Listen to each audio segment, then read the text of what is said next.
Hello, movie friends. Welcome back to the show. Anthony here. And James here. Let's talk about some movie news. But first, recent episodes that we did. On Monday this past week, we did our episode on The Batman. And on Thursday, we did Godfather Part 3, or also Coda, The Death of Michael Corleone.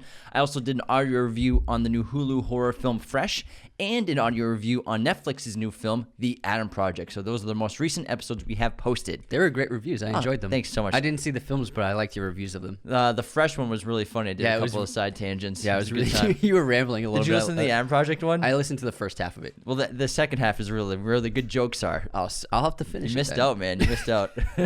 I'm not sure if I have time. I'll squeeze it in sometime. It's 12 minutes. Box office recently, The Batman has surpassed $500 million globally in its first, 2 weeks now? Mm-hmm. Made $66 million last weekend for its second weekend, which is still really big. I don't see it making $1 billion. I don't think so either. And I guess China, the release there is being very limited. Yeah, they have another outbreak of coronavirus, so they're in extreme lockdown again. So it looks like nobody's going to the cinemas in China. Uncharted still made $90 million last weekend. That still is killing it. That's almost $300 million total. And then Spider-Man 4 still made $4 million last week. Jeez. Last weekend. It's crazy. Oh, man. But Spider-Man, I was expecting a little bit more. I thought it would hit close to 1.5, but where's it at now for grand total? Oh, it's like 1.8. Oh, it's 1.8? Yeah, dude. Wow. It's beat the domestic America box office of all time. That's crazy. Yeah, it's impressive to see they did that in 2022. For real. There's a bunch of new movies being released this week. So the first one to talk about is The Outfit, which is the directorial debut from the writer of The Imitation Game, Graham Moore. Then we have X from director Ty West. It's a new A24 horror film. We're huge fans of Ty West and his horror films, so check out his filmography if you haven't seen any of his movies yet. Windfall on Netflix, starring Jesse Plemons, Lily Collins, and Jason Segel. It's about a break-in at a very big and famous wealthy tech CEO of a house, and I guess it's like a dark comedy.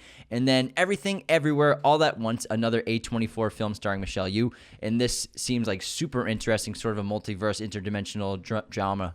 That's interesting that A24 has two films out at the same time competing against each other. But they're very different vibes. Yeah, but still, it's odd for a production studio to make their films come out at the same time. Well, I think COVID delayed all sorts of release dates, so I think we're still feeling the effects of that. They do release a lot of films, so I'm sure they have a full slate. Yeah. But I'm sure, yeah, you're right. They are very different, so I'm sure they'll both perform modestly well. Okay, next up for movie news, we have the first set photos from Christopher Nolan's hotly anticipated Oppenheimer biopic. It's a photo of Cillian Murphy and Matt Damon at a press conference. It looks as though Matt Damon will be playing an American general overseeing the Manhattan Project, and it looks like this scene will be the announcement of that project, my guess. Cillian looks like he dropped a ton of weight to play Oppenheimer. He was already a thin guy, but like he is like bare bones, like 130 pounds in this movie, looking from the set photo. Can't wait to see it. Obviously, in the set photo, there are IMAX cameras being used. Had a name drop IMAX, you know it.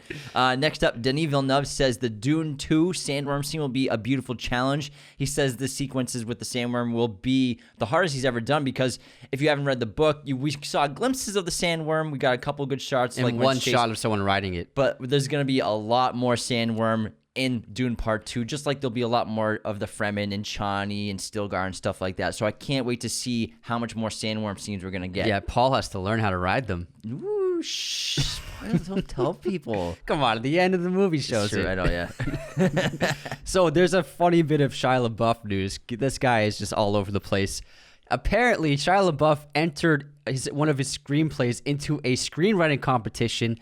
I didn't see I forgot what it was called, but they rejected the script when they found out who it was written by, because screenwriting competitions are for people who have no notoriety, who need help getting into the industry. It's a great way for up and coming writers and wannabe filmmakers to get some money, get a grant, or get some industry attention.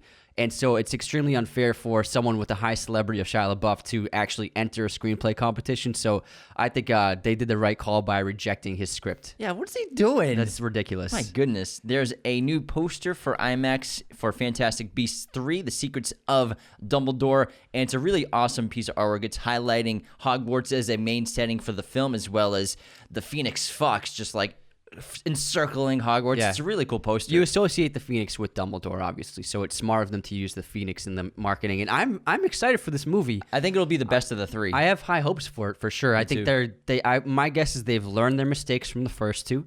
And we've spoken. Steve Kloves is co-writing the film this time with J.K. And I think that focusing on Dumbledore as the lead as opposed to Newt, you can tell that transition's happening based upon the marketing and the posters. Dumbledore's front and center, and Newt's kind of like off to the side. So I have a lot of I have high hopes for this movie. I hope it really brings back the Wizarding World in a great way. I hope he's the lead character. I like Newt Scamander a lot, but in terms of like the lore of Harry Potter and the Wizarding War, was he really that much involved, or did it just kind of happen that J.K. wanted to start this franchise, Fantastic Beasts, with Newt, and then it's kind of circled and rolled into Dumbledore versus Grindelwald in that storyline? So I like Dumbledore and Grindelwald. It seems like it's going to be their movie. Although I would say I'm not sure they need to put the Fantastic Beasts in the title anymore. I think the Secrets of the Wizarding World, the Secrets of Dumbledore may be a better title. I think it's too late now. Yeah, it's too late now, but I think, we don't need the Fantastic Beasts in the title anymore. It would have been cool if they just did like a Newt Scamander movie, then a Dumbledore movie. Yeah. But anyways, so they've done what they've done.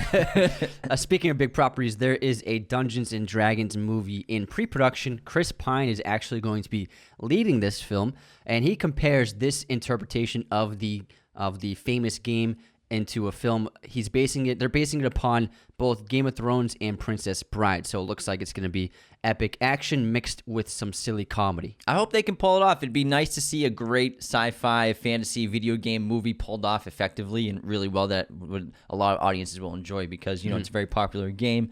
And we'll see. Love Chris Pine. Jared Leto wants to do a Venom versus Morbius battle, and he mentioned this in a recent interview for Morbius.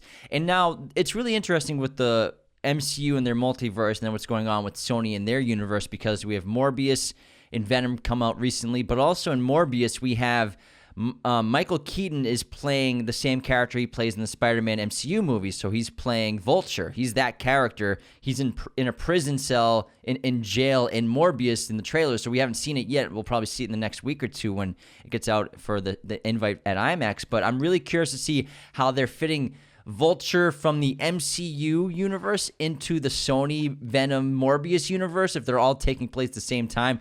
Answers will be told to us eventually in the next 6 months with this movie, then Doctor Strange coming up, but I'm still very curious.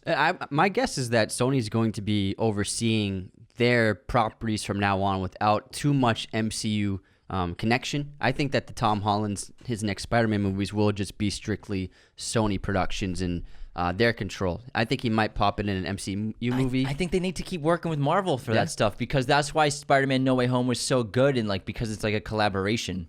It's a great point, but I think that Sony might want to be like, we want all the money this time. But if it's just Sony, they're gonna ruin it. Like Amazing Spider-Man, they ruined that. Yeah, but you love Venom though. I like Venom a lot too, but you're right. But that's different than Spider-Man. Mm-hmm. I think it's like Venom's a funner a different take. Don't forget, Sony produced the first 2 Spider-Man movies. Oh, I know. Yeah, I know. So they know what they're doing. Do they? Yeah. So Amazon is closing a deal to buy James Bond. So Jeff Bezos will own James Bond and Rocky from MGM. It'll cost $8.5 billion for these franchises. So what they did is they purchased MGM, which owns those franchises, and it's actually been in the works for over a year. But there was this delay because lawmakers were trying to stop it from happening because it would create a monopoly. And they don't, obviously monopolies in corporate world are not good. You don't want like 3 corporations putting out all of the content we see, which is actually becoming a reality. But the deadline to stop the deal from happening, it ended the other day. And so that's why they were able to finally close the deal. So now Amazon owns MGM, which owns, obviously, like you said, James Bond and Rocky. However, they did say that they are not planning to alter upcoming productions or theatrical releases. So I believe that whatever the Broccoli family is planning for the James Bond future, I'm sure they already are in negotiations with an actor, I'm sure, and directors in how they want to tell the story. I don't think that Amazon's going to interfere with that. But they own the property now, so who knows what Amazon will do outside of the MGM broccoli family. Would love to see some of those offshore accounts for politicians that didn't vote to veto this. Yeah, for real. Because it is a law where you can't have, as long, well, what is it? There has to be at least 3 competing There needs to be competition. corporations in order for it to be legal, because Yeah. it can't just be one company in an industry. Anyways, that's pretty wild. True Detective Season 4 is currently in development. It'll have Barry Jenkins, the director, to produce, so pretty excited to check that out. And also, with The Mandalorian, Christopher Lloyd from Back to the Future just joined Season 3. So that's filming right now. Fans are going to love that. So, Sorry. some more IMAX news. Someone's rolling their head right now, rolling their eyes. Christopher Nolan, Jordan Peele, and a bunch of other filmmakers who are fans of the format are working with IMAX to develop new film cameras that will meet their needs and desires as directors. So I think that this is a great embracement of film, of IMAX film, and it shows that the future of using actual celluloid film is still very bright. When I saw the trailer for Nope, which I'd seen like a dozen times before when we just recently went to see something in IMAX, and I saw the trailer for Nope in IMAX, I can't wait to see it because he shot pretty much the entire movie with IMAX film and IMAX cameras. The image is enormous, so I'm very excited to see Nope for sure. What's smart about how he filmed it is he clearly filmed a day for night, like Mad Max. Yeah. So all the scenes you can tell, I mean, if you look at it with the right eye, those night scenes, they're so well lit because he's shooting them in the daytime and then they're color correcting them in post-production. But because there's so much information from the IMAX cameras to work with, it makes the image quality better when you do color correct day for night. All right, what do we have next? So, big news for Sony again. Sydney Sweeney, one of the stars of the TV show Euphoria, has been cast in Sony's upcoming Spider-Man spin-off movie, Madam Web, which is starring Dakota Johnson. There's no news on what character Sydney Sweeney will be playing, but there's a lot of speculation about her playing the White Lotus of her playing the Black Cat. Look forward to her announcement for her character probably in the next few months, but I'm sure people are going to love her in the role. And the final bit of news is Daniel Radcliffe has finished filming his Weird Al Yankovic film, and it only took 18 days to film, which I'm sure is a combination of Dan being a great professional and actor, and he's been filming movies since he was a kid. And also, I'm sure it's a simple film and maybe not a lot of locations. I'm sure there would be a lot of musical numbers and stuff like that. So I'm sure it was probably like that's why it's such a short production. Yeah, I'm sure you could shoot a musical number in one day, and that takes up like 7 minutes of screen time. And also, it's a low budget, so you are crammed for time, so you try to fit in as much as you can in each day. Yeah, I'm really curious to see a trailer for this or a clip or an image or something, because I think Danny Radcliffe is the man, and I think he's a great casting for Weird Al. Yeah, I believe it's a Roku production. Roku production? I believe it's a Roku movie. They're probably like, we only have like $2 million. Can you just in 18 days? Anyways, that wraps movie news. We have a bunch of great episodes coming for you this week. Thank you so much for tuning in around the world, and have a wonderful Sunday. Goodbye, everyone.